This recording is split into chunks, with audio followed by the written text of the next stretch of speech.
기도하겠습니다. 하나님 아버지, 오늘도 저희를 부르시고 인도하시는 그 크고 놀라우신 은혜와 사랑을 감사드립니다. 저희를 부르실 때에 주님이 뜻하신 바를 일깨워 주시지만 저희가 어리석어 또는 다른 것에 시선과 마음을 빼앗겨 주님의 뜻을 알고자 하지 않거나 또한 들어도 깨닫지 못할 때가 너무나 많은즉 하나님 저희를 오늘도 주님의 은혜 안에 붙드시고 또 불쌍히 여겨 주시사 주님의 뜻 깨달아 아는 놀라운 은혜와 복을 풍성히 더하여 주시기를 기도드립니다. 아버지 하나님, 하나님께서 저희를 향하여 놀라운 계획과 뜻을 가지고 계시건만 저희가 그 앞에 마땅한 순종으로 응답하지 않는 까닭에 하나님의 진노를 산 이 모든 죄악을 깨달아 돌이켜 자복하고 온전히 하나님의 인도하시는 길로 걷는 가운데에 하나님의 복과 평강과 은혜를 누리게 하여 주시기를 간절히 기도드립니다. 하나님, 저희 가운데에 주신 많은 은혜의 과정들을 감사함으로 순종하는 하루가 되게 하여 주시옵소서. 예배당 건축의 귀한 사명 저희들 기억하며 늘 기도합니다마는 이것이 그저 형식적인 그 입의 고백으로 그치는 것이 아니라 삶의 간구로 하나님 앞에 소원을 담은 응답으로 이어지게 하여 주시옵시고, 특별히 무더운 여름날 하나님의 은혜 가운데에 공사장의 모든 일들이 안전하고 편안하게 그리고 주님의 은혜 가운데의 기쁨으로 충만하게 이어질 수 있도록 주님 은혜를 베풀어 주시기를 간절히 기도드립니다. 하나님, 한층 한층 이제 콘크리트 타설이 진행되어지며 이제 모든 층이 다 지어지도록 진행되어지고 있는 이 모든 공정 과정 가운데 함께 하시고, 특별히 한켠에서는 내부 공사가 진행되고 또 한켠에서는 골조 공사가 진행되고 있는 이 중요한 시기에 하나님께서 평강과 은혜와 안전을 거듭 허락하여 주시기를 간절히 기도드립니다. 하나님, 이 여름에 또한 저희들에게 여름 성경학교와 수련회를 통하여 우리 자녀들이 은혜 받을 수 있는 기회를 예비하여 주시니 감사합니다. 애쓰고 수고하시는 우리 선생님들 하나님의 평강으로 붙들어 주시옵시고 한평생 주님을 온전히 기억하고 순종할 만한 은혜의 경험들을 가질 수 있도록 우리 교회학교 각 부서에 하나님의 은혜와 평강의 복을 더하여 주시옵소서. 무더운 날씨에 우리 연로하신 어르신들, 병약한 성도님들, 특별히 여러 질병으로 인하여 치료 중에 계신 많은 분들 하나님의 평강을 얻어 그 치료의 과정을 통하여 도우시는 하나님, 낫게 하시는 하나님을 만나게 하여 주시기를 간절히 기도드립니다. 방학을 맞았지만 구역 모임으로 모일 때마다 애쓰는 많은 구역들이 있습니다. 또 섬기느라 수고하는 우리 구역장 권찰 하나님께서 축복하시고 하늘의 신령한 은혜와 땅의 아름다운 평강으로 복 내려 주시옵소서. 이 아침도 저희의 기도 제목 말씀 앞에 응답받기를 원하오며 주의 권능의 날에 주님께서 주시는 힘 얻어 독수리 날개치며 올라감 같은 귀한 날 되게 하여 주시옵소서. 감사하오며 예수님의 이름으로 기도드립니다. 아멘. 에스겔 5장 말씀을 계속해서 보겠습니다. 에스겔 5장 1절로 17절까지 말씀, 에스겔 5장 1절로 17절까지 말씀 이제 저와 함께 한 목소리로 봉독하겠습니다. 너 인자야, 너는 날카로운 칼을 가져다가 삭도로 삼아 내 머리털과 수염을 깎아서 저울로 달아 나누어두라. 그 성읍을 에워싸는 날이 차거든 너는 터럭 3분의 1은 성읍 안에서 불사르고 3분의 1은 성읍 사방에서 칼로 치고 또 3분의 1은 바람에 흩으라. 내가 그 뒤를 따라 칼을 베리라. 너는 터럭 중에서 조금을 내 옷자락에 싸고 또 그 가운데에서 얼마를 불에 던져 사르라. 그 속에서 불이 이스라엘 온 족속에게로 나오리라. 주 여호와께서 이와 같이 이르시되 이것이 곧 예루살렘이라. 내가 그를 이방인 가운데 두어 나라들이 둘러있게 하였거늘 그가 내 규례를 거슬러서 이방인보다 악을 더 행하며 내 율례도 그리함이 그를 둘러있는 나라보다 더하니 이는 그들이 내 규례를 버리고 내 율례를 행하지 아니하였음이니라. 그러므로 나 주 여호와가 말하노라. 너희 요란함이 너희를 둘러싸고 있는 이방인들보다 더하여 내 율례를 행하지 아니하며 내 규례를 지키지 아니하고 너를 둘러있는 이방인들의 규례대로도 행하지 아니하였느니라. 그러므로 나 주 여호와가 말하노라. 나 곧 내가 너를 치며 이방인의 목전에서 너에게 벌을 내리되 내 모든 가증한 일로 말미암아 내가 전무후무하게 내게 내릴지라. 그러한즉 내 가운데에서 아버지가 아들을 잡아먹고 아들이 그 아버지를 잡아먹으리라. 내가 벌을 내게 내리고 너희 중에 남은 자를 다 사방에 흩으리라. 그러므로 나 주 여호와가 말하노라. 내가 나의 삶을 두고 맹세하노니 네가 모든 미운 물건과 모든 가증한 일로 내 성소를 더럽혔은즉 나도 너를 아끼지 아니하며 긍휼을 베풀지 아니하고 미약하게 하리니 너희 가운데에서 3분의 1은 전염병으로 죽으며 기근으로 멸망할 것이요 3분의 1은 너희 사방에서 칼에 엎드려질 것이며 3분의 1은 내가 사방에 흩어버리고 또 그 뒤를 따라가며 칼을 빼리라. 이와 같이 내 노가 다한즉 그들을 향한 분이 풀려서 내 마음이 가라앉으리라. 내 분이 그들에게 다한즉 나 여호와가 열심으로 말할 줄을 그들이 알리라.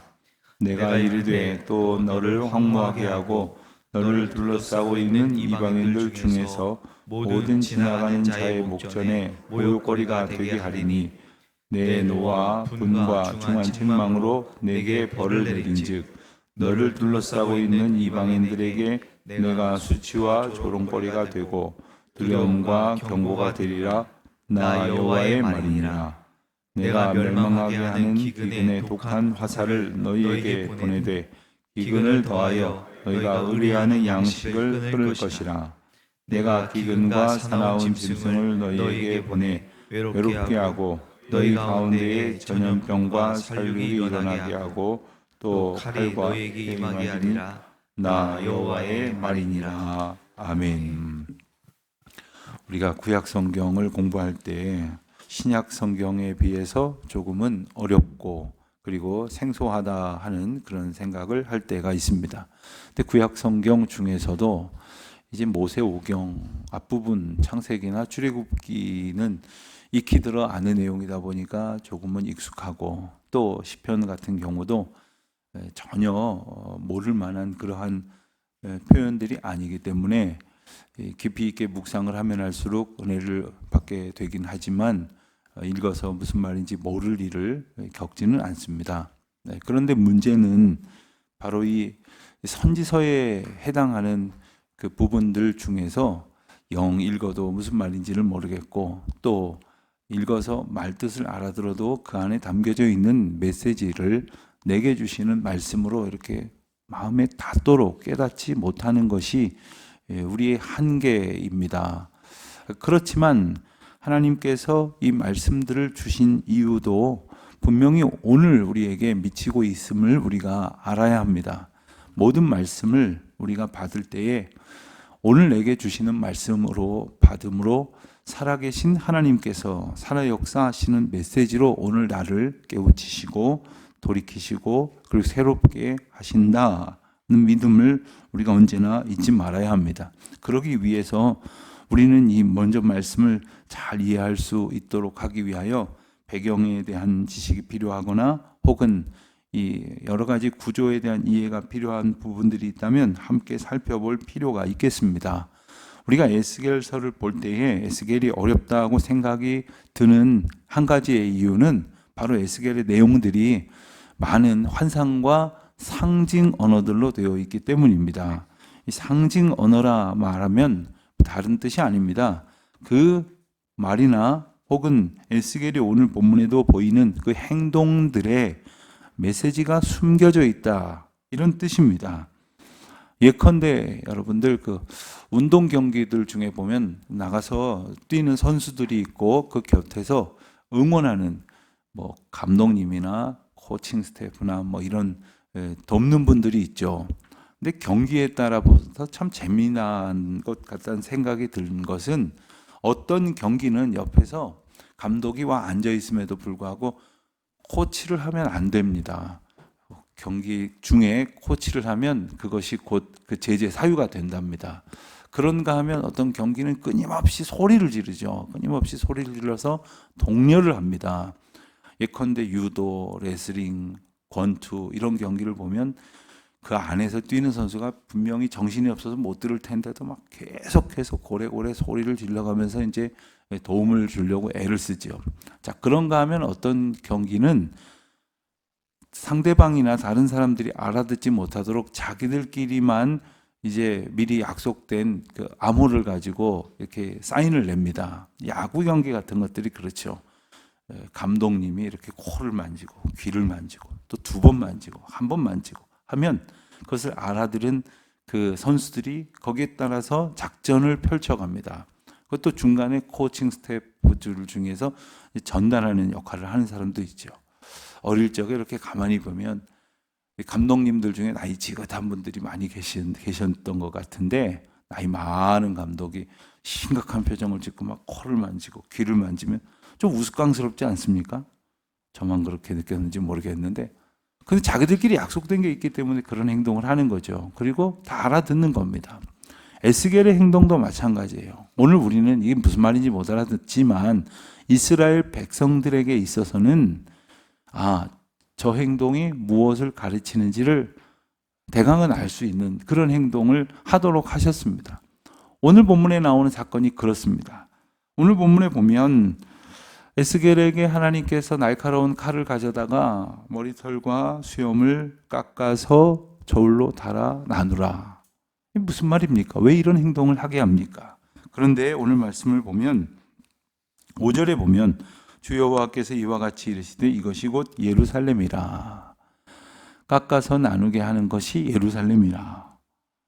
우리는 아니 머리카락이 수염이 무슨 예루살렘입니까? 할런지 모르지만 그들 가운데 있어서 머리카락은 그와 같은 의미를 가졌습니다. 먼저 머리카락은 제사장에게 있어서 상징적인 것이기 때문입니다. 제사장은 제사장의 직무를 감당하는 동안에 머리털을 함부로 밀지 않습니다. 정한 규례에 따라서만 아마도 이제 간수해야 했을 것입니다. 그래서 머리털을 미는 것은 제사장직을 내려놓는 정도의 심각한 문제였습니다. 제사장들에게 있어서 이 머리털에 대한 문제가 이런데 머리를 깎아라. 머리를 깎아서 흩어서 나누어라 하는 이야기는 제사장직을 내려놓을 만큼의 심각한 상황임을 일러주시는 말씀입니다. 자, 2절을 보니까 에스겔은 자른 머리털을 3가지 방식으로 나누라 했습니다. 첫째는 불 사르는 것이고, 또 둘째는 칼로 치는 것이고, 또 셋째는 바람에 흩트는 것이라고 했습니다. 이 또한 의미가 있습니다. 이제 뒤에 설명된 대로 첫 번째 이제 그 불사르는 것은 그 예루살렘 성 안에서 예루살렘 성이 불살라지는 것을 의미하는 것이고, 칼로 치는 것은 외부에서 예루살렘을 공격하는 재난을 겪게 되는 것을 의미하는 것이고, 그리고 뿔뿔이 흩어지는 것은 백성들이 이리저리 흩어지는 것, 그 가운데에는 바벨론으로 끌려가는 것도 있고, 아수르가 그랬고 바벨론도 일부 그랬듯이 쓸데없고 필요없다 이렇게 판단되는 사람은 죽이거나 혹은 사방으로 흩어버렸습니다. 그리고는 이 자기들에게 유익이 될 만한 그런 사람들은 바벨론으로 이렇게 끌고 갔던 거죠. 그래서 이스라엘 백성들이 흩어짐으로써 북이스라엘 경우는 아예 민족이 흩어져 버리는 그런 비극을 맞게 되었고, 남유다 같은 경우는 나중에 바벨론에서 돌아올 때에 이르러서야 민족이 회복되어지는 그러한 과정을 겪게 됩니다. 그런데 3절 4절 말씀을 보면 일부 머리털을 옷자락에 싸서 간직하고 또 그것마저 나중에 불에 던지도록 그렇게 말씀하십니다. 이것은 극히 일부에 해당하는 유다 백성이 하나님의 은혜 안에서 남겨질 것이다 하는 것이고 남겨질 자를 통한 회복의 가능성을 동시에 상징하기도 합니다. 그렇지만 그마저 최후까지 회개하지 않는 자들에게는 그 나머지마저도 불태워지는 심판이 임할 것이다 하는 엄중한 경고를 바라라고 말씀을 하게 하시는 것입니다. 하나님께서는 에스겔을 파수꾼으로 부르셨다고 말씀하셨습니다. 그러니까 파수꾼으로 부르셨다는 것은 파수꾼의 사명을 감당해야 되는 것인데, 파수꾼의 사명은 다 끝나고 나서 거보라 망한다고 하지 않았느냐 이야기를 하려는 것이 아닙니다. 강력한 경고의 메신저로 살아가라는 것입니다. 오늘날 우리가 이 하나님의 은혜 가운데 이 파수꾼의 사명을 감당하며 살아가고 있는가? 우리가 주변에 있는 이들과 함께 하나님의 경고에 대해서 우리가 스스로를 깨우쳐 경책하고 돌이키려고 애를 쓰고 있는가 하는 생각을 해봐야 합니다. 조금 불편한 진실이며 흥미로운 것은 이 파수꾼, 파수대 이런 말을 여호와의 증인이 일찌감치 갖다 썼습니다. 근데 가만히 보면 성경에 나오는 아주 중요한 개념들을 이단이 가져다가 마치 자기네들이 전유물처럼 써요. 그러니까 오히려 기성 기독교계에서 오히려 잘 안 쓰는 그런 경향이 있습니다. 새 하늘과 새 땅, 신천지, 얼마나 좋은 말인지 몰라요. 그런데 이 신천지 이들이 갖다 쓰는 바람에 오히려 이제 잘 안 쓰게 되는 것이죠. 구원파, 구원이 얼마나 좋은 말입니까? 그런데 이단이 갖다 쓰니까 또 그렇죠. 이 파수꾼도 마찬가지인 것 같아요. 그래서 이 파수꾼, 파수대 이런 말을 잘 안 쓰는 경향이 좀 있습니다만은 너무나 중요한 우리에게 부여된 사명이라는 것을 우리 잊지 말아야 합니다. 그래서 이 경고의 메신저로 살아가는 것, 바로 하나님의 그 바로미터로 살아가는 것이죠. 세상이 잘못되었을 때 마치 그것을 누구보다 먼저 감지하고 누구보다 먼저 외쳐 알릴 수 있는 그런 사람들, 그렇게 살지 않도록 하나님의 경고의 메시지를 바라는 그런 사람들로 살아야 할 것이겠습니다. 하나님께서는 이제 17절 이하의 말씀들을 보면, 14절로 이하의 말씀들을 보면 하나님께서 그 분노하시는 과정이라는 것을 말씀하십니다. 그리고는 그 심판의 과정을 겪고서야 하나님의 분과 노가 가라앉는다고 말씀을 하십니다. 이 말씀은 하나님이 성질을 다 부리시고야 끝이 나나 보다 이런 말씀을 하시려는 것이 아닙니다. 하나님도 화를 못 참으시나 보다, 하나님도 결국 화풀이를 다 하시겠다는 말씀이다, 이런 뜻이 아닙니다. 하나님의 진노가 얼마나 큰 사안인지를 우리에게 보여주시는 거예요. 하나님이 저 정도로 말씀하시고 저 정도로 진노하실 일이라고 한다면 보통 일이 아님을 알아야 합니다.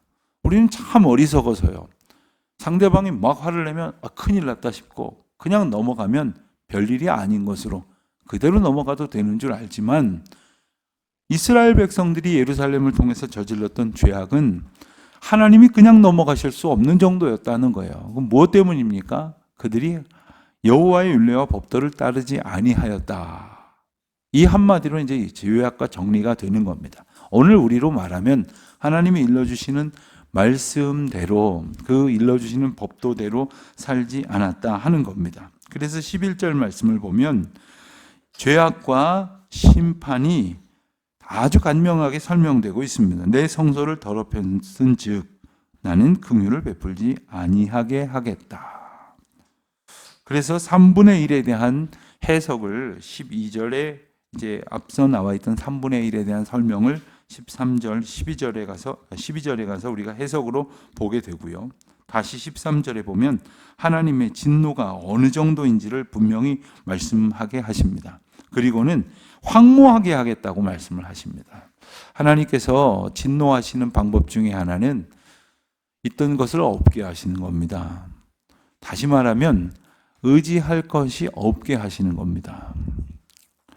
세상에 하나님을 의지하는 가장 확실한 방법은 다른 것을 의지하지 않는 것인데, 하나님 앞에 계시고 다른 것도 앞에 있으면 우리 어리석은 우리는, 그리고 완악한 우리는 하나님이 아닌 다른 것을 먼저 의지하더라는 말입니다.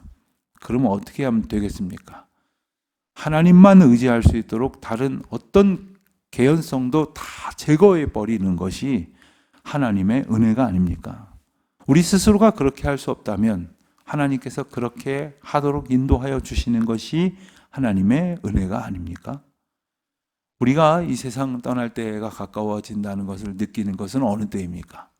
우리가 약해지는 걸 느낄 때 아닙니까? 아무것도 소용없고 아무것도 더 이상 인생에 있어서 의미가 없다는 것을 깨달을 때에, 우리의 생명마저도 의미가 없다는 것을 깨달을 때에 진정한 생명의 주권자이신 하나님의 인도하심의 은혜를 우리가 비로소 발견할 수 있게 될 것입니다.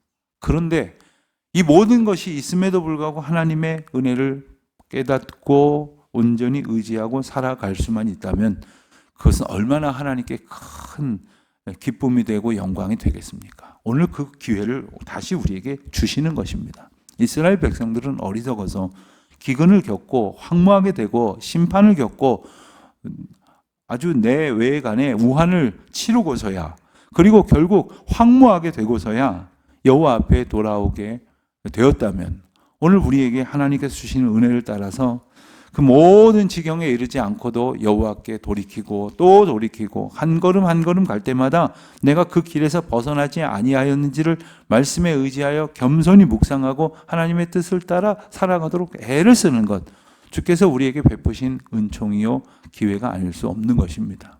공사장에 종종 들러서 일을 하시는 것을 이렇게 보면 끊임없이 자로 이렇게 재가면서 끊임없이 거리를 살피고 각도를 보고 그리고 높이를 측정해 가면서 건물을 짓습니다. 조금 전에 쟀는데 또 잽니다. 한 번 재고 또 바로 확인을 합니다. 왜 그렇습니까? 정확하게 하기 위함이죠. 우리가 아무리 이건 내가 하던 일이라 내가 잘 알아, 내가 누구보다 잘할 수 있어, 이렇게 하면 돼 하는 많은 생각이 들지라도 매일매일 하나님의 말씀 앞에서 우리를 겸손히 측정하는 겁니다. 바른 길을 걷고 있는지, 말씀 따라 의지하고 있는지, 오늘도 그와 같은 은혜와 복이 저 여러분 가운데 충만하여 지시기를 주님의 이름으로 축원합니다. 하나님 아버지, 오늘도 저희를 주장하여 주시옵시고 꼭 징계 속에서도 저희를 향한 하나님의 사랑과 신실하심이 있음을 잊지 않게 하여 주시옵소서. 심판 앞에서도 주님의 거룩하심을 경외하며 회개와 순종으로 날마다 주 앞에 온전히 반응하는 삶을 살게 하옵소서. 예수님의 이름으로 기도드립니다. 아멘.